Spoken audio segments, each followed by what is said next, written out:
அன்பான உறவுகளுக்கு வணக்கம். நீங்கள் பார்த்து கொண்டிருப்பது எஸ்டிஎஸ் தமிழ் தொலைக்காட்சி. எஸ்டிஎஸ் தமிழ் தொலைக்காட்சியில் வார வாரம் இடம்பெற்றுக் கொண்டிருந்த மருத்துவர் நாம் நிகழ்வோடு இணைந்திருக்கின்றோம். மருத்துவர் நாம் நிகழ்வுக்கான ஆலோசனை வழங்குகின்றார்கள் ஈழத்து பெண்மணியால் ஜெர்மனியில் வதனி செல்வநாதன் அவர்களால் உருவாக்கப்பட்ட முதியோர் பராமரிக்கும் இல்லம்.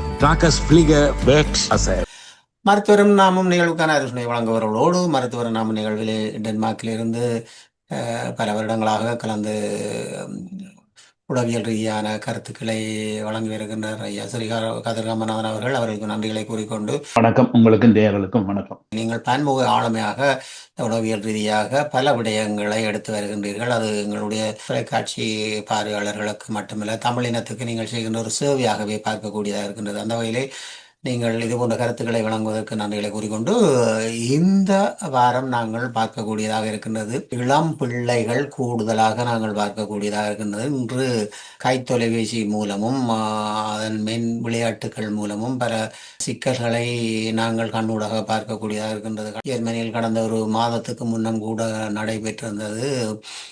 தந்தையிடம் தனக்கான விளையாட்டு கருவியை வாங்கித்தர சொல்லி கேட்டிருந்த போது அவர் இன்னும் ஒரு ஆண்டு பொறுங்கள் பிள்ளை, நீங்கள் படியுங்கள், உங்களுக்கு அடுத்த ஆண்டு அது வாங்கி தரலாம் என்று கூறிய போது 16 வயது நிரம்பிய மகன் தன்னோட படிக்கின்ற பிள்ளைகளுக்கு குறுந்தகவல் அனுப்பிவிட்டு நான் தற்கொலை செய்ய போகின்றேன் என்று ஒரு நிலைப்பாடு வந்து அவர் தற்கொலை செய்திருக்கின்றார்.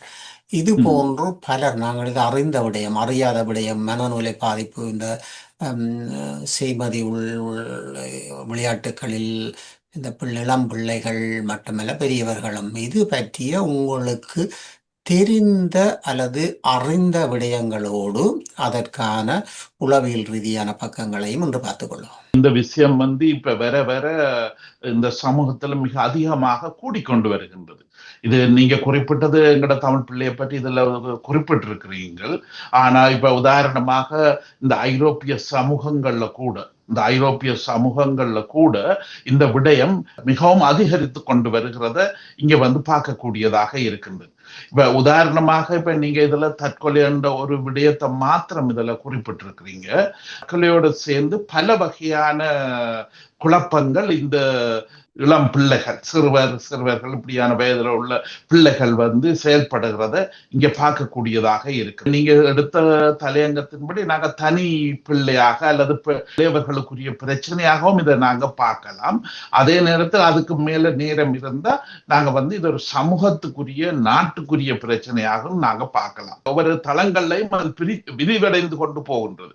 இன்றைய காலகட்டத்துல இந்த பிரச்சனை பல தளங்களில விரிவடைந்து கொண்டு போகின்றது. ஆனா இங்க நாங்க சுருக்கமாக இப்ப அந்த இளையோர் என்ற இவர்களை வச்சு கொண்டு பார்க்கலாம். அதாவது ஆய்வுகளை கூடாக சொல்லப்படுகின்ற விடயங்களை தான் இதுல நான் உங்களுக்கு முன்வைக்கிறேன். சமூக கண்ணோட்டம் உள்ள அல்லது அந்த பிள்ளைகள் சம்பந்தமான ஆரோக்கியம், அவர்களுடைய வளர்ச்சி சம்பந்தமான விடயங்களை கவனிக்கின்ற நிறுவனங்கள் இப்ப இதுகள் ஆய்வு செய்து பல ஆய்வுகளை வெளிப்படுத்தி இருக்கிறார்கள், வெளியில கொண்டு வந்திருக்கின்றார்கள் இல்லையோ.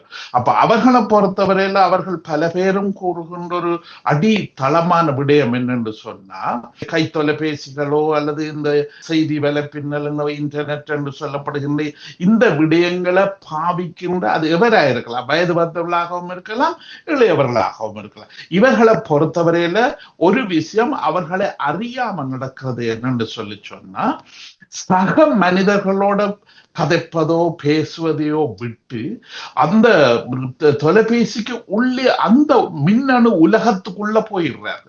அந்த மின்னணு உலகத்துக்குள்ள அவர்கள் அதில உள்ள அந்த நிழல் படம், அந்த நிழல் உலகம், அது உயிருலகம் அல்ல, ஒரு நிழல் உலகம் இல்லையா. அந்த நிழல் உலகத்தோட தான் இவர்களுடைய தரவு பரிமாற்றங்கள், கருத்துக்கள் அல்லது கருத்துக்களை வேண்டுதல், கொடுத்தல், இப்படியான பல விஷயங்கள் அதுக்குள்ளதான் நடந்து கொண்டு இருக்கின்றது. அப்ப இதனால யதார்த்தம், அதாவது நிஜ உலகம் என்றதுல இருந்து இவர்கள் விலகி போகிறார்கள். அந்த நிஜ உலகம் என்ற இடத்துல இவர்களுக்கு தொடர்பு மிக மிக குறைவாக இருக்கின்றது. நிழல் உலகம் என்று சொல்லப்படுகின்ற இந்த உலகத்துல நாங்க போட்டோம் என்று சொன்னா ஒரு பக்கமான தகவல் பரிமாற்றம் தான் இருக்கு. ஒன்று கொடுக்கலாம் அல்லது வேண்டலாம். கொடுத்து வேண்டியல அது இல்லையோ. அங்க அந்த மாதிரியான பிரச்சனைகளுக்கு அங்க இடமே வராது இல்லையோ.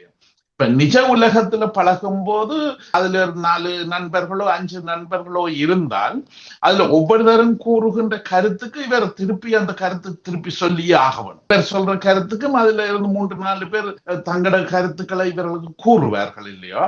அப்ப அப்படி செய்யும் போது மூளையில் என்ன நடக்கிறது என்று சொல்லி சொன்னா, உயிரோட தனக்கு பக்கத்துல இருக்கின்ற சக நண்பர்கள் பேசும்போது அதுக்கு உடனடியாக பதில் கொடுத்தே ஆகணும். அப்ப அந்த பதில் கொடுப்பதற்காக மூளையும் எங்களோட ஐம்புலன்களும் மிகவும் சுறுசுறுப்பாக இருக்கின்றது. அங்க இருந்து என்ன கேள்வி வருகிறதோ அந்த கேள்விக்கு தக்க மாதிரியான பதிலை தயாரித்து உடனடியாக வழங்கும். மூளை என்று சொல்றது ஒரு வாழ்கின்ற ஒரு உறுப்பாக, எங்களோட வாழ்க்கைக்கு உதவுகின்ற ஒரு மையமான உறுப்பாக இயங்குகின்றது. ஆனா இந்த கைத்தொலைபேசிகளோ இந்த செய்மதி உலகத்துக்குள்ளயோ இதுக்குள்ள வந்தோம் என்று சொன்னா, அவர்கள் அந்த இடத்துல உள்ளது ஒரு இன்பம் தருகின்ற, ஒரு சந்தோஷம் தருகின்ற, நேரத்தை கவனியாம தங்களோட நேரத்தை உணராம அந்த உலகத்துல போய் சஞ்சரிக்கின்ற ஒரு உலகமாகத்தான் அது இருக்கின்றது.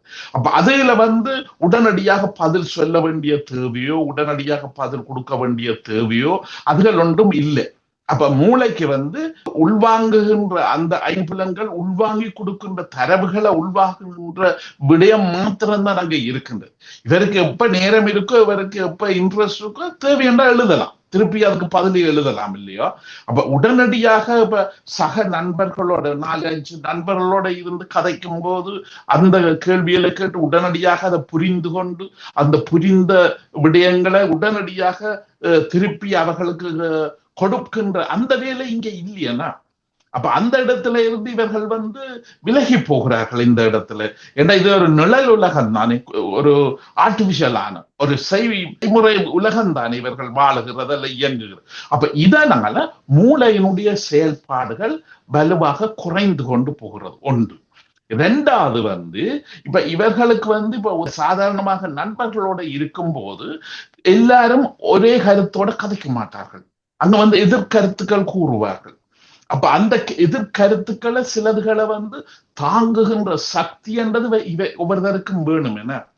அப்ப அந்த தாங்குகின்ற சக்தியல் என்று சொல்லப்படுகின்ற தன்னை பலப்படுத்துகின்ற அதே நேரத்துல எதிர்கருத்து சொல்பவர்களும் என்ற நண்பர்கள்ட்ட ஒரு பகுதி இருக்கிறார்கள் என்று சொல்லி அதை ஏற்றுக்கொள்ளும் இந்த செயல்பாடுகள் இந்த செய்மதி உலகத்துக்குள்ள வருவது கிடையாது. அங்க யாராவது எதிர்கருத்து சொன்னா அதை அந்த செய்தியை விட்டு அடுத்த செய்திக்கு போயிடுவார்கள், அந்த இதை தட்டி அடுத்த இதுக்கு போயிடுவார்கள் இல்லையோ. அப்ப இதனால அதுல அவர்கள் விலகி போகின்ற தன்மைகள் தான் அங்க கூடி கூடி கொண்டு போகிறது.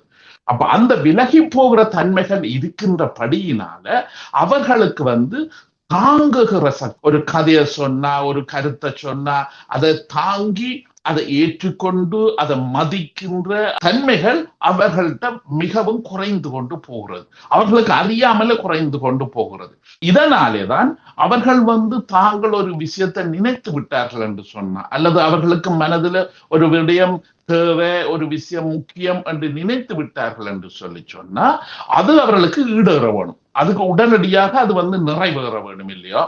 இப்ப நீங்க சொன்ன உதாரணத்தை இந்த பின்புலத்தில் வச்சு நாங்க பார்த்தோம் என்று சொல்லி சொன்னா, அந்த பிள்ளைக்கு SMS எழுதுறதுக்கு கைத்தொலைபேசி தேவைப்பட்டிருக்கு இல்லையோ. அப்ப அந்த தொலைபேசியை அப்பா சொல்லும்போது அப்பா என்ன சொல்றார், அவர் ஒரு பொறுப்பு வாய்ந்த ஒரு அப்பா. அவர் சொல்றார், உன்ற வயது இருக்குது, உன்ற வயது இப்ப சின்ன வயது, படிப்பை படி, 1 வருஷம் போகட்டுக்கு அல்ல 2 வருஷம் போகட்டுக்கு உனக்கு நான் அதை வேண்டித்தான். கணினி மூலம் விளையாடுவதற்கான ஒரு மென்பொருள் அது இப்பொழுது விளையாட்டு துறையிலே வந்திருக்கின்றது. அதில் பல விளையாட்டு கேம் போய் என்று சொல்வார்கள், கிட்டத்தட்ட 800-900 யூரோக்கு கிட்ட வரும். ஆனால் அது தகப்பன் மறக்கவில்லை, வாங்கி தருவதாக கூறி அந்த விளையாட்டின் இப்பொழுது அந்த விளையாட்டை என்ன செய்கின்றார்கள் என்று சொன்னால், இளவயோர்கள் இப்பொழுது அதற்கான கொள்ளளவை எல்லாம் கூட்டியிருக்கின்றார்கள் கணினி வழியே. இளையோர்கள் என்ன செய்கின்றார்கள் என்று சொன்னால், வீட்டில் இருந்து கொண்டு நாங்கள் இப்பொழுது அந்த நாட்களில் கார்ட்ஸ் விளையாடுவார்கள் தானே, அது போன்று இப்பொழுது ஒவ்வொரு வீட்டிலும் இருக்கின்றவர்கள், டென்மார்க்கில் இருப்பவர்கள், ஜெர்மனில் இருக்கிறவர்கள், லண்டனில் இருக்கின்றவர் என்று சொல்லி இவர்கள் எல்லாம் இணைந்து அங்கிருந்து கொண்டே இந்த விளையாட்டை விளையாடுவதற்கான நிலைப்பாடுகள் பலது இன்று இந்த தொழில்நுட்ப ரீதியிலே உள்ளது. அது போன்ற விளையாட்டு ஒன்று அவருக்கு சிறப்பாக தேவைப்பட்ட இடத்தில் அதை பெற்றோர்கள் கூறிய அந்த தகவலை கேட்காமல் உண்மையிலேயே இந்த மன அழுத்தம் என்பது இப்படி இருக்கின்றது என்று நாங்கள் இங்கே உதாரணப்படுத்தக்கூடியதாக இருக்கின்றது. இந்த மென்பொருள்களை பாவிக்கின்ற இளையோருக்கு அதுதான் முக்கியமான விடயம். அதை புரிந்து கொள்ள வேண்டும். இந்த நிகழ்விலே நாங்கள் இந்த விடயத்தை கொண்டு வந்த நோக்கம் முக்கியமானது அதுதான். அந்த வகையிலே அந்த மென்பொருளை பாவிப்பதற்கு தூண்டுகின்ற ஒரு பொருளை நாங்கள் உண்ணும்போது அந்த பொருளில் சுவை இருந்தால் திரும்பி திரும்பி உண்பது போல இந்த மென்பொருளும் அவர்களை அந்த ஈர்ப்பு மூளை அதை கேட்கின்றது, மனம் அதை கேட்கின்றது. அது தராவிட்டால் நான் தற்கொலை செய்து கொள்வேன் என்ற ஒரு நிலைப்பாட்டுக்கு போகும் அளவுக்கு அதன் ஈர்ப்பு இருக்கின்றது என்பதுதான் முக்கியமான விடயம். இதைத்தான் மக்கள் கவனித்துக் கொள்வார்கள். விளக்கம் என்னன்னு சொன்னா, இந்த தாங்குகின்ற சக்தி, அந்த சுய சிந்தனை, சுய தைரியம், அது இவர்கிட்ட இல்லாம போகின்றது இல்லையோ. தன்னை முக்கியத்துவம் படுத்துகின்ற தன்மைகள் இங்க குறைவாக போகின்றது இல்லையோ. அப்ப தன்னை முக்கியத்துவம் கொடுத்து தான் தன் வாழ்க்கை எப்படி இருக்கணும், தன் வாழ்க்கை என்ன என்று சிந்திக்கின்ற தன்மை கூட இவர்கள்ட்ட குறைந்து கொண்டு போய் அவர்கள் விளையாட்டு வலைப்பின்னல்லையோ அதுகள்லயோ அவர்கள் இணைந்து விடுறார்கள். கொஞ்சம் ஆழமாக தெளிவாக பார்த்தோம் என்று சொன்னா, இவர்களும் இப்ப போதை பொருளுக்கு அடிமையாகிற மாதிரி, போதை பொருளுக்கு அடிமையாகி அந்த போதை பொருளையே தஞ்சம் அடைகின்ற மாதிரி தான் இவர்களும் இல்லையோ. அவைக்கின்ற பொருள்கள் தான் அங்க வித்தியாசமே ஒழிய, மூளையினுடைய செயல்பாடு என்று சொல்றது அது ஒரு வகையான அடிமைத்தன்மைக்கு போயிட்டது இல்லையா. இப்ப உதாரணமா நீங்க சொன்ன மாதிரி 4-5 உலகத்துல உள்ள ஆக்களோட நண்பர்களோட இந்த வலைப்பின்னல்களுக்கு கூடாக விளையாடலாம், இந்த நேரம் பொழுது போகும், அவர்களோட தன்னுடைய இன்பமான நேரத்தை கழிக்கலாம். இன்பம் என்று சொல்றது அடிமைத்தனத்தை கூட்டிக் கொண்டு போறதுக்கு முக்கியமான அடையாளம். அது எந்த விதமான விஷயமும் இன்பமாக இருக்கலாம். இன்பம் தருகிற ஒரு களியாட்டம் தருகின்ற ஒரு களிப்பு ஊட்டுகின்ற ஒரு விடயமாக இருந்தால் அந்த பொருட்கள் மனிதர்களை, பிள்ளைகள் மாத்திரம் இல்ல, மனிதர்களை ஒரு எல்லைக்கு மேல அந்த பாவனை, அந்த பிரயோசனம், அதன் பிரயோகம் செய்து கொண்டு போகும்போது அது அவர்களை அறியாமலே அதுக்கு அவர்கள் அடிமையாகி போகின்றார்கள் இல்லையா.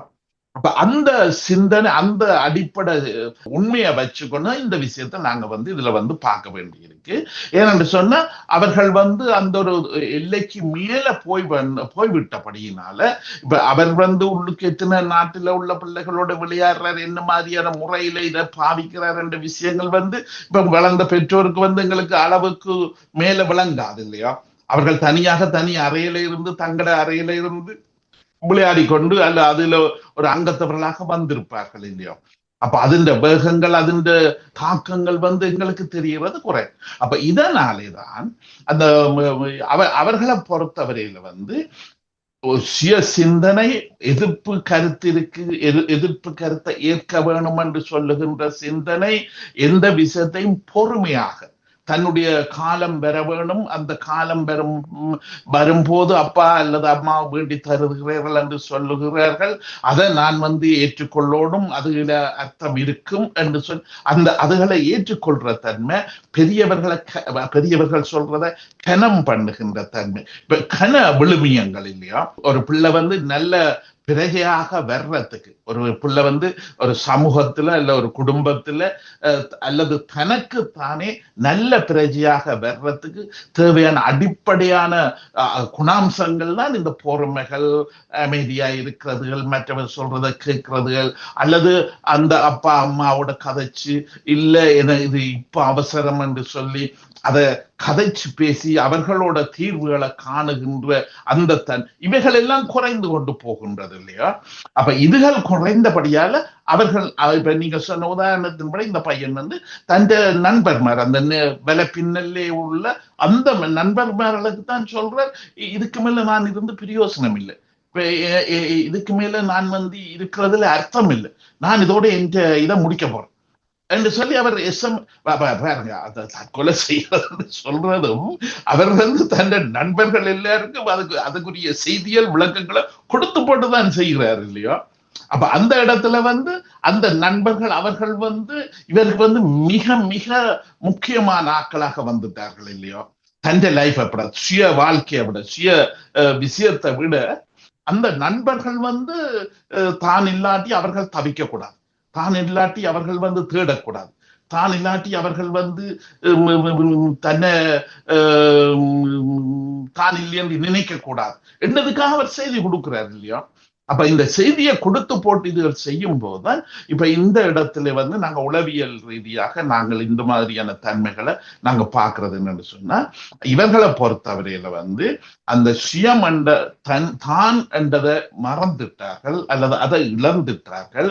அவர்கள் வந்து அந்த விலை பின்னலோ அல்ல அவரை பாவிக்கின்ற பொருள், அது பல வகையான பொருள்களுக்கு அடிமையாக இருக்கிறோம். ஆனா இவரை இங்க பொறுத்தவரையில வந்து அந்த நண்பர்களோட அந்த ஏதோ ஒரு விளையாட்டு விளையாடுறது அந்த பண்பில வந்து அவர் வந்து மிகவும் ஒன்றி போய்விட்டார். அவர் அதிலே ஒரு பகுதியாக முழுமையாக இணைந்து விட்டார் இல்லையோ. அப்ப அந்த இதுல முழுமையாக இணைந்தபடியினால இந்த மாதிரியான நிகழ்வு நடக்கும். அடுத்தது மிக இன்னும் ஒரு முக்கியமான அம்சத்தையும் இதுல குறிப்பிட்டு சொல்ல வேணும் என்னன்னு சொன்னா, இப்ப இந்த இளம் சந்ததிகளை பொறுத்தவரையில் இப்ப உதாரணமாக 18-20க்கு உட்பட்ட இந்த இளம் சந்ததி இந்த விஷயங்கள் இவர்களை பொறுத்தவரையில வந்து இன்னும் ஒரு ஆய்வு ஒன்று இங்க கூறுகிறேன் என்று சொன்னா, இவர்களை பொறுத்தவரையில வந்து பணத்தின் பெறுமதி இவர்களுக்கு தெரிவது கிடையாது. பணத்தின் மதிப்பு அதன் பெறுமதி என்னென்று சொல்லி இவர்களுக்கு விளங்குவது கிடையாது. ஏன்னா இவர்களுக்கு வந்து நெட்டில பதிவு செய்து புக் பண்ணிவிட்டா தன் பாடல சாமான் வந்து இறங்கும். கையால காசு எண்ணி கொடுக்க வேண்டிய தேவை இல்லை இல்லையோ. அல்ல கையால இவ்வளவு ஈரோன்னு சொல்லி கொடுத்து வேண்டி மிச்சம் வேண்டி எல்லாம் அங்க அவர்களுக்கு பழக்கம் இல்லையா. பல பின்னல்ல வர்ற பொருள் இவருக்கு தேவையான உடனே புக் பண்ணி செய்து விடுவேன். பேங்கும் அவர்களும் அதெல்லாம் காசுகள் எல்லாம் பரிமாறிக்கொள்ளுவார்கள் இல்லையோ. இவருக்கு அதை பற்றி தெரியாது இல்லையோ. அப்ப இதனால இந்த சந்ததிகளை பொறுத்தவரையில வந்து இன்னும் ஒரு ஆய்வு இதுகள்ல கூறுவது என்னன்னு சொன்னா, இவர்களுக்கு பணம் என்றா சில பேருக்கு என்னன்னு தெரியாது இருக்கு. பணம் என்றா ஏதோ சுவிட்சில் அடிச்சு விட்டா வரும், அதுல அடிச்சு விட்டா எல்லாம் நடக்கும் என்ற மாதிரி இவர்களுக்கு வந்து அந்த விலை பின்னல்ல அல்லது அப்படியான சூழ்ச்சிகள்ல அடிக்கிற ஒரு விடயமாக இந்த பணம் இருக்கிறே ஒழிய பணத்தின் பெறுமதியில் அதன் தேவைகள் அதை எப்படி சேமிக்கிறது, அது எப்படி சேமிச்சாதான் அதுல இப்ப நீங்க சொன்ன மாதிரி 500-600 ஈரோன்னு சொல்லும் போது அந்த விளையாட்டு பொருள் பெற்றோருக்கு அதன் பெறுமதி அவருக்கு தெரியுதுன்னா அவர்களுக்கு அது உடனடியாக அந்த பெறுமதியான சேமிப்பவற்றை இருந்ததோ இல்லையோ எங்களுக்கு தெரியாது இல்லையோ. மற்ற பணத்தின் பெறுமதி அவர்களுக்கு கூட தெரியும். இளைய சந்ததி இந்த ஆட்களுக்கு வந்து இந்த பணத்தின் பெறுமதி தெரிவது வலு காரணங்கள் மிக மிக குறைவாக இருக்கின்றது. இப்ப உதாரணமாக இப்ப நாங்க வந்து இப்ப இங்க உள்ள மேலத்தேச சமூகத்துல வந்து சில விஷயங்கள் வந்து இந்த பிள்ளைகளுக்கு பழக்கிறத அல்லது இளம் வயதுல இந்த பணத்தின் பெறுமதி என்ன என்று தெரிந்து கொள்வதற்காக அவர்கள் வந்து என்ன சொல்கிறார்கள், ஐரோப்பிய நாடுகள்ல உள்ள ஒரு சட்டம் என்னன்னு சொன்னா 13 வயது வந்த பிறகு ஒரு பிள்ளை வந்து தன்னுடைய கை செலவுக்காக சின்ன வேலைகளை 1 மணித்தியாலமோ 2 மணித்தியாலமோ 5 மணித்தியாலமோ செய்து கொள்ளலாம். பேப்பர் போடுறதோ அல்லது சின்ன சூப்பர் மார்க்கெட்டுகள்ல இதுகள்ல போய் கிழமையில 2 நாளைக்கு ஒரு சில மணித்தியாலம், அதாவது தன் கை செலவுக்கு அதான் பெரிய அளவுல உழைக்க கூடாது இல்லையோ. மாத சம்பளம் மாதிரி அதுக்கு அவர்கள் பெர்மிஷன் கொடுக்க இல்லை. என்ன அவர் கை செலவுக்கு தன்னுடைய சொந்த செலவுக்கு நீ வந்து உழைச்சு நீ வந்து அந்த காசை வந்து செலவழிக்க பராமரிக்க பழகி கொள்ள வேணும் என்றதான் அதன் உள் அர்த்தம், அந்த சட்டத்தின் உள்ள அர்த்தம். ஏன்னா 13 வயதுல இருந்தா இவர்கள் வந்து சொந்த காலில் நிக்கிறதுக்கு முயற்சி தொடங்குகின்றது இல்லையா. அப்ப அதனால நீ வந்து காசை உழைச்சு இந்த காசை வந்து அதன் பெறுமதிக்கு தக்க மாதிரி இப்ப ஏதாவது ஒரு புத்தகம் வேண்டணுமோ அல்ல சப்பாத்து வேண்டணுமோ ஏதாவது ஒரு பொருள் இவருக்கு விருப்பமாக்கி வேண்ட வேணும் என்று சொன்னா அப்ப அவருக்கு விளங்கணும் 1 மாத காசு இது பத்தாது. எந்த கை செலவுக்கு சாப்பிட்றதோ நண்பர்களோட முஸ்பாத்தி பண்றதுக்கோ இவ்வளவு இருக்கு. ஆனா சப்பாத்தின் விலை இப்படி இருக்கு. அப்ப நான் வந்து 5 மாதம் 6 மாதம் 7 மாதம் சேமிக்கணும். 7 மாதம் ஒரு இடத்துல சேமிச்சாதான் நான் வந்து அதை வேண்டலாம். அப்ப அங்க பணத்தின் பெறுமதி அவர் விளங்கி கொண்டு அவர் தான் உழைக்கிறார் இல்லையோ. அப்ப அந்த வருமானத்தை வச்சு கொண்டுதான் அவர் வந்து வரவு செலவுகளை கணக்கு போடுறாரு இல்லையோ. அப்ப இந்த விடயங்கள் இந்த இந்த இந்த தொழில்நுட்ப சாதனங்கள் பெருகி பெருகி கொண்டு வர பல சமூகத்துல நல்ல விடயங்களாக இருந்த விஷயங்கள் இன்றைக்கு இல்லாம போகிறது உண்டு. இந்த 13 வயதுல இருந்து இந்த வேலையை பார்க்கிற தன்மையில் இருந்தது இப்ப வேலை குறைவாகி கொண்டு போறது உண்டு. ரெண்டாவது இன்னும் ஒரு விஷயம், இப்ப எங்கட மக்கள் எல்லாம் இந்த மக்கள்கிட்ட ஒன்று நடக்கிறது என்னன்னு சொன்னா அதுக்கு குறிப்பிட வேண்டிய ஒரு முக்கியமான விஷயம், பெற்றோர்கள் வரவுக்கு மிஞ்சி சில விஷயங்கள்ல முதலிடுகிறார்கள். இப்ப உதாரணமாக பெரிய புது வீடுகளை வேண்டுறார்கள், அல்ல புது கார்களை வேண்டுறார்கள், அல்லது விலை உயர்ந்த பொருள்களை மாதாந்த கட்டுமானத்துக்கு மாதாந்தம் கட்டுவது என்று சொல்லி பல பொருள்களை வேண்டுகின்றார்கள். அப்ப இப்படி வேண்டிக் கொண்டு போகும்போது ஒரு பொருளை 2 பொருளை அவர்கள் வேண்டி திறந்தார்கள் என்று சொன்னா அவர்கள் வருமானத்துல கட்டலாம், அது மாதம் மாதம் கட்டி கொண்டு வர அவர்களால முடியும் இல்லையா. ஆனா இந்த மலிவென்று சொல்லி போட்டு 2க்கு மேல 3, 4 பொருள்கள் என்று வேண்டினார்கள் என்று சொல்லி சொன்னா அவர்களால் கட்ட முடியாது. ஏதோ ஒரு கட்ட வேண்டிய காசு இதுக்கு கூடுதலாக இந்த பெற்றோர்கள் இந்த 13, 14 வயதுள்ள இந்த பிள்ளைகளை பாவிக்கின்றார்கள். அவர்களை சில பேர் அந்த பிள்ளைகள பேர்ல பதிஞ்சு போட்டு தாங்களே பேப்பர் போடின, தாங்களே இந்த வேலைகளை பார்க்கின, அதுல வர்ற காசு முழுக்க எடுத்துத்தான் அந்த மாத காசு கட்டின, அந்த தங்கட பெரிய செலவுகளுக்கு கட்டின, அல்லது பிள்ளைகளையும் கூட வேலை செய்து போட்டு அந்த காசுகள் எல்லாத்தையும் தங்கிட்ட கொண்டு தர சொல்லின, உங்களுக்கு வயது வர நாங்க தருவோம், உங்களுக்கு வயது வரட்டுக்கு நாங்க பிறகு தாரோம், இப்ப எங்களுக்கு இந்த வீட்டு பொருளாதாரம் பெரிய கஷ்டமாக இருக்கு, அதுல நீங்களும் பங்கு பெறுங்க அப்படி என்று சொல்லி இதுகள் கட்டி தண்டும் இதுகளை செய்து கொண்டு இருக்கின்றார்கள். அப்ப இந்த மாதிரியான விடயங்கள்ல பல வகையான விஷயங்கள் இந்த இளையோர் காசின் பெருமதியை தெரிஞ்சு கொள்ளவோ அல்ல அந்த காசை வச்சு கையில வச்சு சேமிச்சு தனக்கு தேவையான பொருட்களை 4 மாதம் 5 மாதம் 1 வருஷம் சேமிச்சு வேண்டக்கூடிய பண்புகளோ இன்றைய சமூகத்துல குறைஞ்சு கொண்டு போகிறோம். உண்மையிலேயே ஒரு குழந்தை என்பதை பெற்றோர்கள் பெற்றெடுத்து அதை வளர்த்து அதை சிறப்பாக சீராட்டி பாராட்டி வளர்த்து கொண்டு வருகின்ற இந்த சூழ்நிலையிலே அந்த குழந்தைகள் இன்று பெற்றோர்களில் பாசம் வைப்பதில் பார்க்க அல்லது பெற்றோர்களின் அறிவுரையை கேட்பதில் பார்க்க கூடுதலாக இப்பொழுது நாங்கள் பேசிய அந்த சிறுவனின் இளைஞனின் விடயத்தை பார்ப்போமாக இருந்தால் அந்த பெற்றோர்களின் பாசத்தில் பார்க்க இந்த மென்பொருள் தாக்கம் அவர்களை மிக ஒரு ஈப்பாக இழுத்திருக்கின்றது அல்லவா. அதனால் மிக அழுத்தமான விடயங்களை அவர்கள் பெற்றோர்களின் எந்த வார்த்தையும் கேட்க முடியாமலுக்கு அந்த மென்பொருள் விளையாட்டு கருவிகளோடு தங்களுடைய மனநிலையை தங்களுடைய சிந்தையை அதற்குள்ளே உள்பரப்பி கொண்டிருப்பது பார்க்கக்கூடியதாக இருக்கிறது. இதனால் தான் கூடுதலான இந்த விளைவுகள் ஏற்படுகின்றது. இதற்கான சிக்கல்கள் என்பது உண்மையிலேயே மிக பாதிப்பை ஏற்படுத்துகின்றது இளையோருடைய, இல்லையா? இது மிக அழகாக இங்க பெரிய ஆய்வுகள் செய்து நல்ல அழகான புத்தகங்கள் கூட இந்த நீங்க சொன்ன விஷயத்தை மையப்படுத்தி இங்க வந்திருக்கின்றது. அதன் ஒரு பகுதி இதில் முக்கியமான ஒரு பகுதி இதில் நான் உங்களுக்கு முன்வைக்கிறேன். ஐரோப்பிய சமூகத்துல இளையவர்கள் என்று சொல்றது அடுத்து அரசாங்கத்தை பொறுப்படுத்த நடத்துகின்ற சந்ததி. அப்ப அந்த முறையில தான் நீங்க பள்ளிக்கூடத்துல படிப்பிக்கிறது, பிள்ளைகளை வழி நடத்துறது எல்லாமே அரசாங்கங்கள் செய்து மந்திரிமார் செய்கிறார்கள் இல்லையோ. தங்களோட எதிர்கால சந்ததியை நாங்க பாலர் பாடசாலையில இருந்து பள்ளிக்கூடத்தில இருந்து பல்கலைக்கழகத்தில இருந்து தயார்படுத்தினா தான் எங்களோட சமூகங்களை தொடர்ந்து இயங்கும், தொடர்ந்து வாழும். அதான் அவர்களுடைய முக்கியமான கருத்து. இதை இங்க இப்ப இந்த 95ஆம் ஆண்டளவில் இந்த மின்னணு பொருட்கள் சமூகத்துக்குள்ள வருகிறது. அப்ப அதுக்கு பிறகு அவர்கள் இங்க ஆய்வு செய்து அவர்கள் ஒரு விஷயத்தை கூறுகிறார்கள் என்று சொன்னா, இங்க ஒவ்வொரு சந்ததி ஒவ்வொரு இளம் பராயத்தினரையும் பகுத்து பிரிச்சு தான் இங்க ஆய்வு செய்கிறார்கள்.